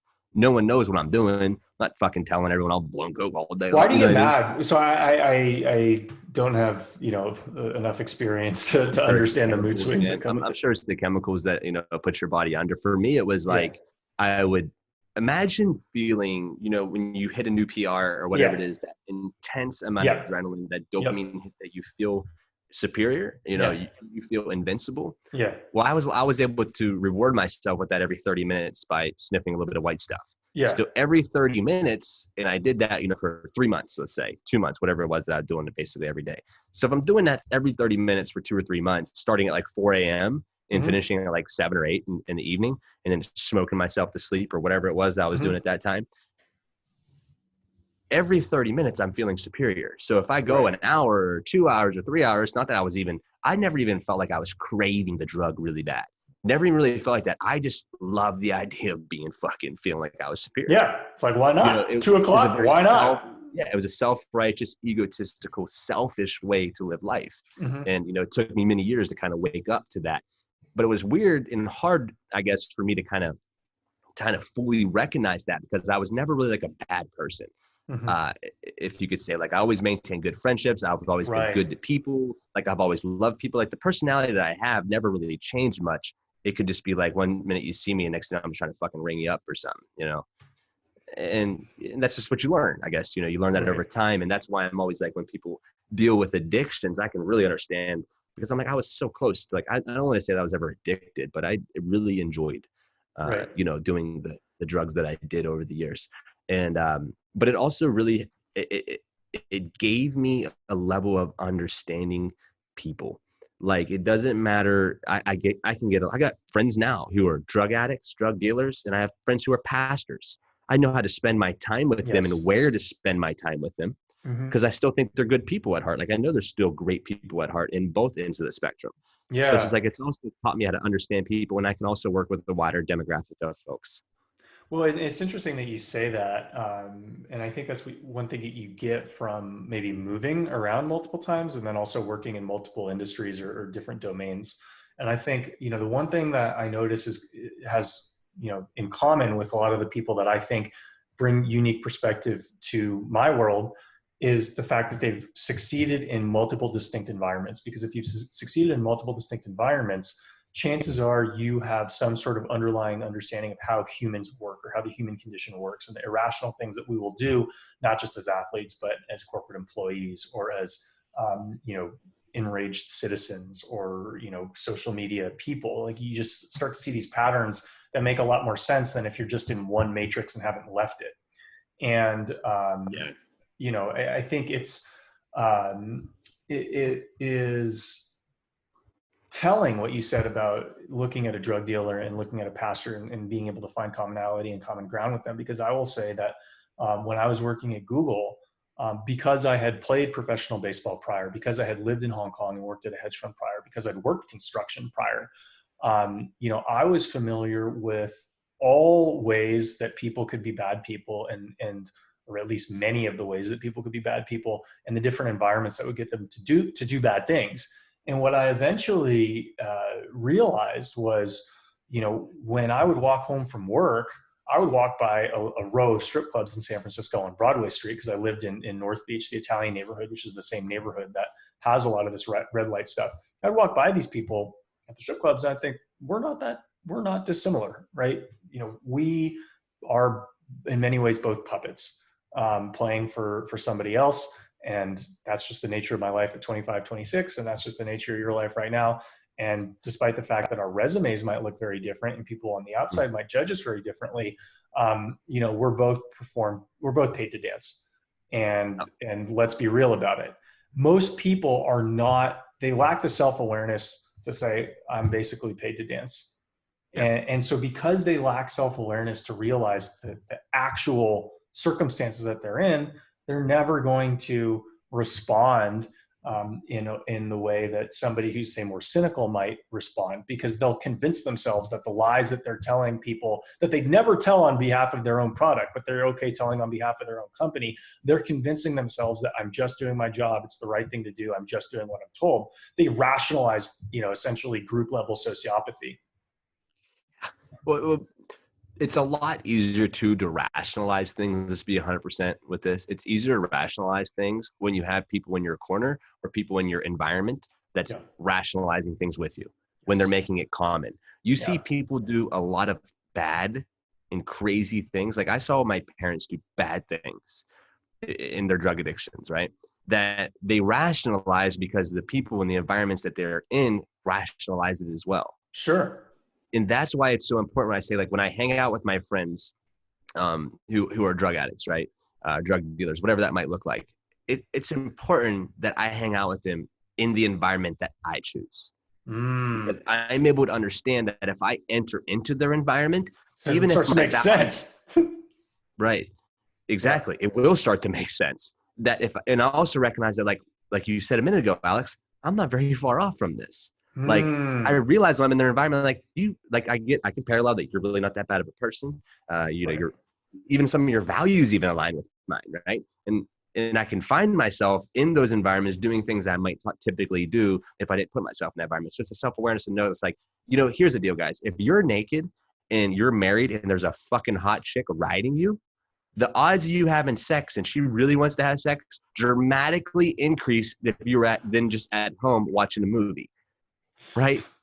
Your environment is extremely important, and you have to recognize when you place yourself in environments, you're also leaving yourself vulnerable to whatever it might bring, Yeah.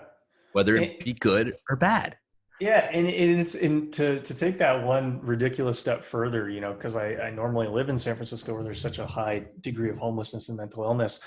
When I walk by a lot of these people, they're not all 100% crazy, which is the scary thing. Is once you realize that crazy people aren't 100% crazy, you have to take them seriously and start to understand. Okay, so this is a real thing that I can encounter in my everyday existence. Sort of like when we were younger, learning history, learning about Hitler, learning about Mao, learning about Stalin. Oftentimes these people are presented as crazy, and that's easy. It's calming to see these people as crazy. But once you understand You as could an rationalize it, right? yeah, but once you understand as an adult, like, yeah, they're kind of nuts, but like they're also really smart in many ways that other people aren't, which is why they were able to execute on their crazy ideas. That's what's a little bit more disconcerting for other people, because then you realize that these threats exist in our present environment. They don't just exist in history books; they're all around us. And so when I'm in San Francisco and I'm looking at other homeless people who are essentially yelling at themselves, a lot of times are having conversations with themselves. What they do is a lot of times they're reliving confrontations that they had with other people, presumably many years ago, maybe earlier that day. I don't actually know, because I'm not having deep conversations with them about their lives. But they're constantly getting in verbal confrontations with real people too. So you know that they're playing through these conflicts in their minds, and they're just yelling at someone who's not there. But I don't think it's a person that they're imagining. I think they're just going through conflicts that they can't drop. And what's really interesting is when I was talking to my friend who's a Major League Baseball player, where he was pissed about the way his organization was treating him last year. I'm like, dude, you're like, I know you're not this, but like, you got to realize that you're putting yourself in a mental framework that's incredibly similar to people who are living incredibly different lives than you. And you're just reliving these fights over and over and over in your own head. You're not winning anything by playing these fights over in your head. And this is something that I do too, in times where it's like there's something that I can't get out of my head. I'm just replaying the replay, like, how should I have done this? How should I have done that? Everybody does it. With a portion of the population, it just drives them nuts. And so you have to realize, like, if you do that to excess, that could be you. So like, maybe chill out a little bit. Yeah, you're 100% right. You have to also, in those moments, it doesn't matter how you rationalize it, but you have to lay it to rest. Whatever that might look like. There has to come a time in your life that you learn to lay certain things to rest, as it doesn't need your energy output. You don't have to allow every thought to become an emotion. And I think that's where a lot of us fail, and how you end up on that crazy train that you were discussing, is that you continue to allow thoughts to become emotions. And when things become an emotion, they begin to become an identity. Well, Poor. that's very, very deep. And I think, on the topic of laying things to rest, we've been going for a couple hours. I think I probably need to get going with my regular work day. But how about that for the next episode 4? Like, how do you lay things to rest? How do we stop thoughts from turning into emotions and turning into actions? Love that. Let's do How it, can we bro. correct it? Awesome, buddy. It's great. Number 3. Guys, thanks for tuning in to Outlast the Iron. This is Zach Hummel. This is Alex Feinberg. Catch ya later. Later, guys. Excellent.